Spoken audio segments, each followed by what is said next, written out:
And we are rolling. Tonight we have UFC 320 recap, Ankalaev versus Pereira 2. Now this one went pretty unexpectedly by at least most people's accounts, because Pereira was the underdog in this fight by not a significant margin, but a fairly decent margin based on what happened in their last fight. I did pick Big Ankh, by the way.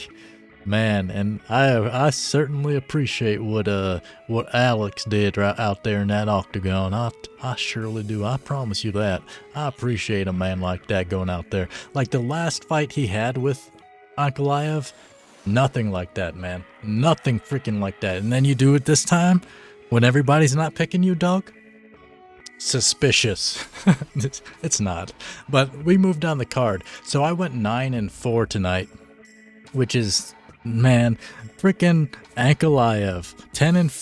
I went 9-5. Yeah, I was gonna say 10-4 would have been what I had if Ankalaev won. So I went 9-5. That sounds so bad. It's so bad, but it's still not the worst. Like, you gotta live with it, man. Like, 9-5's not terrible. As I say, as long as you're getting over 50% in picks, I think it's fine, technically. But 9-5, man. We'll start from the bottom and head on up. From Veronica Hardy defeating Brogan Walker via round 3 decision. I did get 6 perfect picks tonight, so I think that's pretty good. I got the decision here for Veronica Hardy.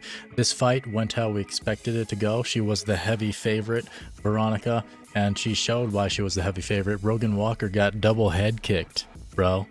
That girl here got double head kicked, my man. She got double head kicked getting up off the ground. And freaking, like, dang. Like, how do you get double head kicked by the same leg? Standing up in one sequence. I mean, it was so impressive to me that happened. That was the highlight of that fight. Very first fight on the card, the highlight was Brogan Walker getting double head kicked with the same left leg by Veronica Hardy. I liked it. And as we move up to Ramiz Brahimaj defeating Austin Vanderford via submission. Dang, yeah. I mean, this one, it was a bad pick as well. Like, I feel like I might have convinced Fight Fairy to not change her pick, because she initially picked Vanderford as well in her initial picks video.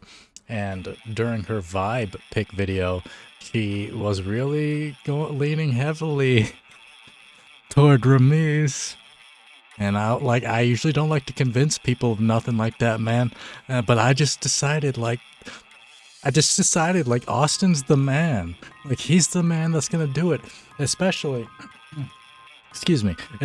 with the way Ramiz freaking fights. I mean, actually, I guess the way he fights is good. It's just, like, I guess mostly based on his record and the way he loses. Like, he loses a lot, man. He's hardly won in the UFC, but neither has Austin. Which I probably should have accounted for a little bit more. But, man, I mean, I think Austin just got cracked, to be honest. Like, the first round he won. Yeah, he won the first round. And he got cracked in the second. And he basically just couldn't recover. And he had his head in Brahimaj's crotch quite a bit. And he was taking a bunch of elbows, as you should drink some water. Hydrate your body. It's been a long night of fights as we continue up the card to another one of my 5 losses of 14, which is not too freaking bad, I guess. Farid Basharat defeats Chris Gutierrez via round 3 decision. This basically went the not the opposite, because what I'm getting at is that Chris won the 3rd round handily, and Farid Basharat was drained. He basically sunk his gas tank out in the first 2 rounds, and he's just like, you know what? Yeah, I think if I win 2 rounds, then yeah, I think if my mathematics is correct, I'm gonna win the fight. That's why in my picks video, I don't like the way he fights, man. I don't like fighters like that are just too safe. They don't really go for it. He probably could have finished Chris. I don't know, man. Like, he has enough power to do it. He just doesn't have the mentality. in my opinion. Much like, what's his name? Sterling. Not Aljamain. The other one. As we move up the card to another perfect pick, Yana Santos defeats Macy Chiasson via round 3 decision. So Macy basically, did it play out the way I said? No, it didn't necessarily play out the way I said it would. It played out a little bit opposite.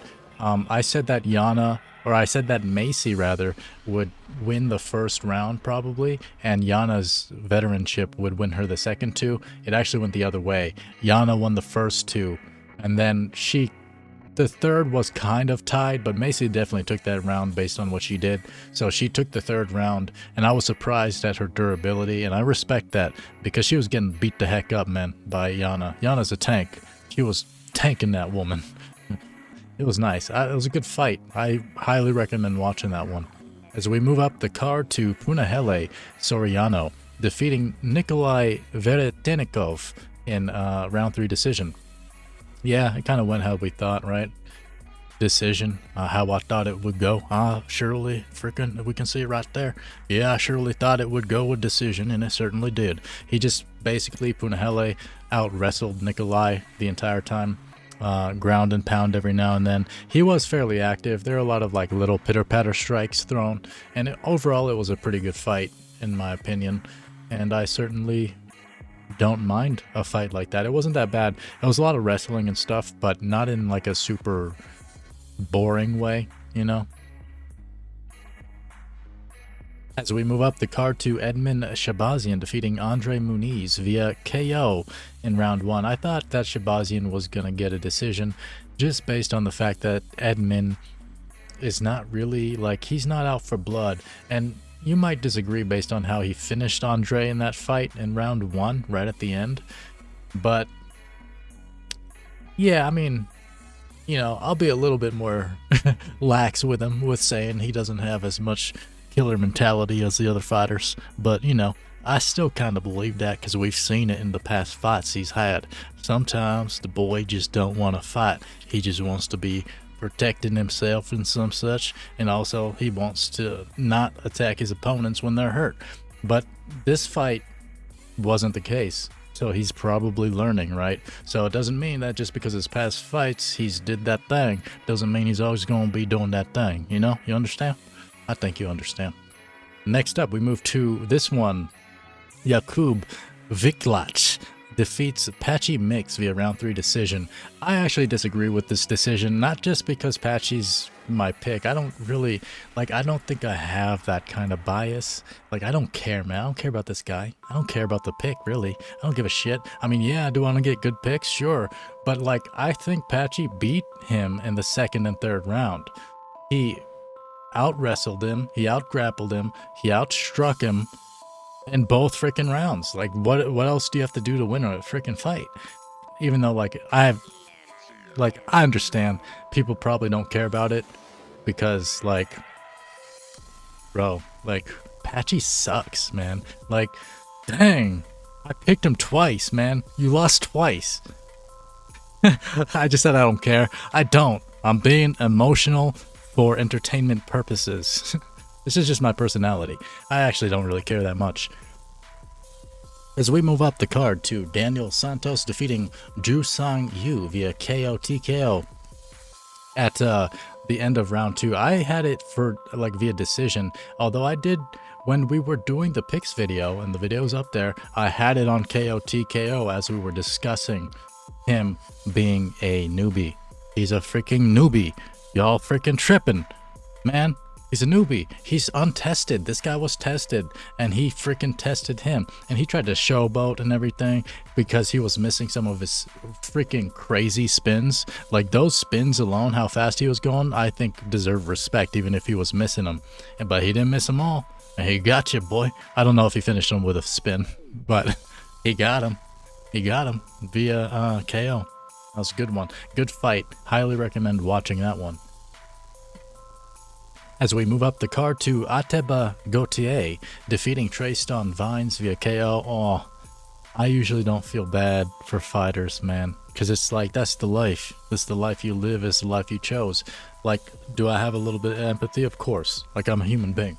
But, like, man, I usually don't feel bad for fighters. But, oh, Tre'ston Vines. Like, I said that he was gonna die, too, in my prediction. And I predicted it well. Round 1 KO. Ateba just went up in there and blasted him. He blasted him. Like, I don't remember the exact sequence because it's not fresh in my mind. This was on the prelims, and we're now after the main card. Everything's over. Excuse me. And my throat's getting me. But when it comes to Ateba, like, they were on the cage. I forgot what happened. I think Ateba maybe like elbowed him or something. He was already basically half dead. And then Ateba flips him over. He just flips him over. And then he freaking Vines slumps to the ground. And Ateba just keeps hammering him. It's like, bro, I'm sorry, man. Like, dang, that was a crazy defeat. Because, like, even when he tried to go in one other time before that, he got blasted immediately. It's like, dang, man, that was not even competitive, but he was a short notice replacement.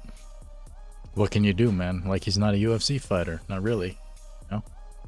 We move up the card to Joe Pyfer defeating Abus Magomedov via submission. You know, I thought it was going to be a round 1 KO. And no, Abus actually won that round by out wrestling Pyfer because he tried to take him down and he got reversed. I think that's what happened. I'm pretty sure he won the round, unless my mind's tripping. And no, I'm pretty sure Pyfer didn't really get up or anything, right? No. And then in the second round, he basically molested Abus and submitted him. I think it was a rear naked choke, was it? Something like that. A good fight, good fight. It's just hard to remember. It was the very beginning of the main card. As we move up the card to Youssef Zalal defeating Josh Emmett via submission in round 1. Now, you might say this was a silly pick of me, picking Emmett. I don't know, man. I still want to see them stand up and strike. But of course, Youssef Zalal played the game, played it well, and he avoided all striking altogether because he submitted Josh Emmett via verbal submission because he had both of his arms. He couldn't really tap, so he had both of his arms locked up, and Josh tapped after he got taken down like immediately in the fight. So in terms of like how the fight could have gone, I think Emmett would have really like put the hurt on Youssef if they actually stood on the ground and Emmett didn't get taken down right away. Maybe that's like a silly argument. I don't think it is, though. I don't think that hypothetical is silly to think about because I think it's true. But Youssef was just good enough to get him on the ground immediately, right? So he nullified the whole conversation. As we move up to Jiri Prochazka defeating Khalil Rountree Jr. A peculiar man. Yeah. Yeah. Yeah, they transcend all that. But not like you. Not like Khalil, because Khalil lost. And with Jiri, I predicted this as well. To the round 3 KO for Jiri. In my picks video, I mentioned that Yuri's gonna have to tire Khalil out, and he's gonna because Jiri has to build up while Khalil gets drained. That's Yuri's fight style. That's how he's always fought everybody. Like, if you watch his fights from before the UFC, a lot of his fights were gritty like this. Like, he would be losing and then get the win because he KOs freaking everybody just about. And that's why I said that he would have to basically tough it out 2 rounds and then get the 3rd round KO. Boom. And there's another perfect fit, another perfect pick right there. You know, I may have gone 9-5, but at least I'm getting good picks, right? I'm getting them down to the round or the decision a lot of the time. Next up, we move to Merab defeating Cory Sandhagen. Oh, is that another one? There's another one. That's another freaking perfect pick right there. Decision. He almost got Cory Sandhagen out in the 2nd round, which was exciting. It was a 10-8 for sure. I don't remember. I missed the scorecards, but I think the fight was really good. Some people were saying it was boring. I don't know, man. I think you have to like not really see talent and skill if you think that Merab is somehow boring. He was putting the whoop on this boy, man. He was beating him up the whole freaking time. Cory had some nice shots, but who got knee to the face? Only Cory, I think, like twice. And he said he was going to put his knee through Merab's face. Is that what you said, Cory? What'd you say? You got sandbagged, brother. What'd I say? I said you was gonna get sandbagged for 5 rounds, right? I certainly did, and you certainly did too. Get sandbagged, I mean. As we move on to Alex Pereira defeating Magomed Ankalaev. Here's, of course, one of my freaking losses right there. I mean, we talked about it at the very, very beginning of this video. I think Alex did a dope job. He did what he should have done in the very first fight, and he shouldn't have made everybody doubt him to this extent to where he was the underdog against Ankalaev. Like, man, of course, if you watch the first fight, and statistically, I mentioned in my picks video, statistically, the person that wins the first fight wins the next ones too, but of course, that's not always how it works just because it's a freaking statistic, right? There's more involved. It's not that black and white. You're always trying to bust out these statistics. Oh, I'm braiding myself. But, like, it's not about the statistics, technically, right? It doesn't really matter when it comes down to someone's mindset, which is what I always bring up. I always bring it up. People that are tough and aggressive get the freaking wins. The tough guy gets the wins. Jiri was the tougher guy between these two. He outlasted Khalil. He was getting beat the heck up for 2 rounds. And I still thought, like, no, man, he's a do-or-die bushido samurai. Hai, arigatou gozaimasu. Like, this dude, Jiri, is not, he's about that freaking life. He's not faking that shit, man. He's not faking it. He may be autistic, but he's not faking his bushido code. Like, he's gonna go in there and freaking murk you, or he's gonna get murked himself. And that's why he waited basically into the 3rd round when Khalil turned it into a war, because through the war, you know, Jiri is where he shines the most. He basically goes through the fire and comes out very scathed. Not unscathed. That's not how it works for him. He always comes out of his fights raggedy, you know, but he freaking wins, and he puts the freaking work on these boys. That's why I love this guy. I love you, Jiri. You're a good boy, ain't you? Yeah, you are, boy. But yeah, I mean, not much else to say about the main event, honestly. I think Alex did a really good job. I don't know what to think about what's next for him. Like, who's up next?